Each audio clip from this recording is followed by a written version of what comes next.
বাঙালির নিজস্ব উৎসব নিয়ে আসে বৈশাখ মাস। রাজধানী থেকে শুরু করে দেশ জুড়ে বৈশাখ মাস ঘিরে থাকে নানা আয়োজন।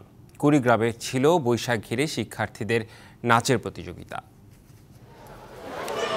বাংলার বৈশাখ, বাংলার নাচ শীর্ষক বৈশাখী জাতীয় প্রতিযোগিতার সমাপনী অনুষ্ঠান হলো কুড়িগ্রামে। এবারের চূড়ান্ত পর্বের স্লোগান বৈশাখের রং লাগাও প্রাণে। এই প্রতিযোগিতায় সারা দেশের ৩০৫টি স্কুল অংশ নেয়, যেখানে মোট অংশগ্রহণকারী প্রতিযোগী ছিল ১,৫২৫।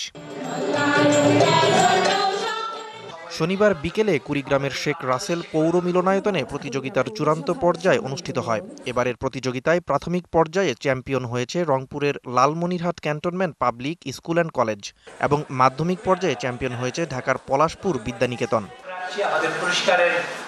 এমন নৃত্য প্রতিযোগিতা শিশুদের সৃজনশীল কাজে আরও বেশি উদ্বুদ্ধ করবে বলে প্রত্যাশা প্রতিযোগীদের পরিবারের।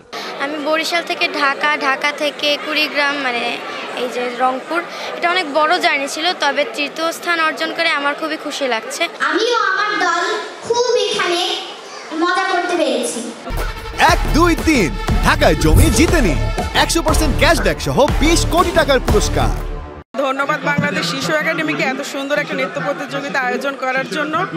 শিশুদের মানসিক ও সাংস্কৃতিক বিকাশে কাজ অব্যাহত থাকবে জানান শিশু একাডেমির মহাপরিচালক। বাংলাদেশে ৩০৫টি স্কুলের শিক্ষার্থীরা এই প্রতিযোগিতায় অংশগ্রহণ করেছে এবং অংশগ্রহণ করেছে ১,৫২৫ জন প্রতিযোগী। শিশু একাডেমির উদ্যোগে ২০১৯ সাল থেকে শুরু এই আয়োজন। DBC news desk.